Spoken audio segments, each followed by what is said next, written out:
Shout out to Thomas O'Brien on Patreon for 4 months of support. Get weekly goods, tutorial files, mockups, templates, items from my store, and more, as well as supporting the free tutorials on this channel. Check out my Patreon in the description below. What's up guys, Qehzy or Noah here, bringing you guys another tutorial. Today I'm going to be showing you guys the Envelope Distort in Illustrator. Now this is something I recently got into, creating some wicked patterns. Basically taking patterns I already have or that I created and making them a little more interesting with this Envelope Distort. You can also use it on text and make text fit into shapes like you kind of see in this top left panel. But you can distort patterns like you see in the top right. This was a even seamless pattern which I kind of warped. This was a normal halftone effect that then was warped into a square and then paneled. And then this is just a free distort Nike pattern. But the Envelope Distort can do a bunch of cool things, which is why I want to show it here today. Obviously it's great for logos and things with the text being able to fit it into cool shapes, and also for a different typography. You can just do a lot with text, and that's kind of one of its best features. But I think the pattern feature is a little underrated. You can take some patterns or a cool shape you make, envelope distort it, and then make it a seamless pattern to give you a cool effect. Sort of like I did down here in the bottom right. But anyways, the Patreon members will be able to download this file with these in here. And let's go ahead and get started with the tutorial. So I'm in the brand new Illustrator 2020, and I'm going to go ahead and create a new document, 2500 by 2500. It doesn't really matter what you use, it can be whatever. I'm going to start off by doing some patterns. So I have the Template FC 2020-2021 patterns pack, which these are all soccer kit patterns from the new season coming up that I put out with Template FC. And there is one that was inspired by a Bayern Munich release. Yeah, you can see this is just a simple halftone pattern, but we're going to go ahead and copy that and pop back in here and paste it, and we'll make it a bit smaller. And let's go ahead and get the rectangle tool, or you could do an ellipse or whatever. I like the rectangle. Let's create the rectangle and maybe do a little rotation, 45 degrees. And by the way, these don't have to overlap, so if I just drag this off to the side here, I can select both of these and go to Object, Envelope Distort, and Make with Top Object, and you see it will pop that on there perfectly. Now if you have some edges sticking off your pattern or whatever it is, those will also be included in the shape. So be sure to delete any parts of the pattern you don't want into the shape. You can see how that halftone effect is morphed to fit into that square, and it just looks really cool. And of course I went on to continue to like panel these. So if I hold Alt, click, hold Shift and go down, did something like that, and continued it throughout, maybe rotated a couple of these to mix up which part had the thicker dots and which one had the thinner dots. Another thing you can do is if we go ahead and grab another pattern, maybe I grab this 1860 Munich inspired pattern, so we're going with both Munich clubs. Get that pasted in here, and I'm just going to press Command G to make sure this is a group, although I'm pretty sure it is. And if we select that and go to Object, Envelope Distort, we can go to Make with Mesh, and you get to pick your rows here, and you can preview that actually. And basically you'll be able to edit these mesh points and distort it however you like. If you're familiar with the warp in Photoshop, it's kind of like that. So let's just go ahead and do the default 4x4, and then let's come in here. I'm going to get the direct select tool, come in here, click a point, and let's just move it. And maybe we drag one of these anchor points out to distort it a little bit. And let me just mess around here. Let's go every other point and bring it out. Maybe bring one of these in.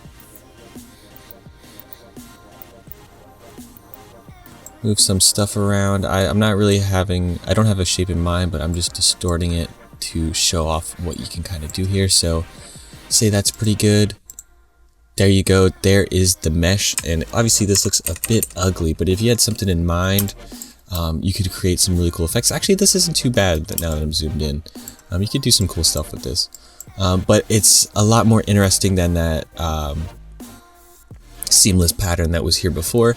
And it just gives you more options for creating cool patterns and making them a little more interesting, a little more fluid.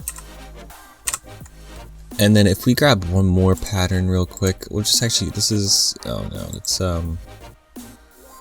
let's grab this like grease sash real fast, and we'll put this on its own layer. The last envelope distort we have is, oh, I gotta make sure you have it selected, envelope distort. The last one we have is make with warp. So if we click that, you can see we have warp options, which you may be familiar with like text and things. And it's the same idea here. So if we go ahead and maybe let's do the flag. That looks pretty cool. Maybe we bump it down, and yeah, cool. Click OK. Again, you can get the direct selected tool, come in here and edit these points. So you could use that as a starting point, and then come in and edit like the mesh. So it's a lot of customization with the envelope distort, and it's so much fun to play around with. I've been creating so many better patterns for different projects, and I love it. Like this right here, I think looks pretty sweet as is. This would make a pretty cool soccer jersey stripe going across, I think, maybe if I cleaned it up a little bit more. But now let's go ahead and do some text stuff. So the text works in the same way. Let me get some text here.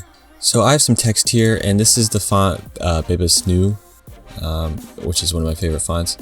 We have it here. Let's go ahead and get a shape, and we'll do an ellipse. So let's go ahead and just create it like so. And I'm gonna press Alt, click, and drag a copy over to the other side, and you'll see why in a second. But let's select both the ellipse and the text. Go to Object, Envelope Distort, and make with top object. And obviously you're gonna have to make sure the shape layer is the top object.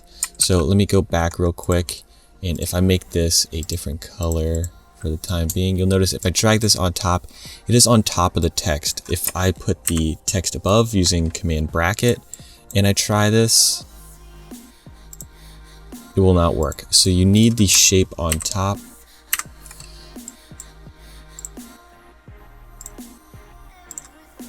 And there we go. And then once you have the text like this, you can come in to further edit it like we were doing with the mesh tool. So if I click it, you'll see we have some anchor points going around the circle.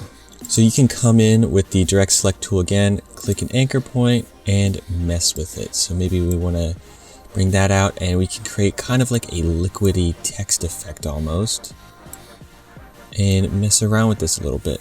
I don't want to go too crazy, because one of the things I did was I took that copy of the ellipse, and then if we flip it so it's just a stroke, come to the stroke panel and make sure you have a line stroke outside. If you don't have this, over to your right, go to Window and Stroke.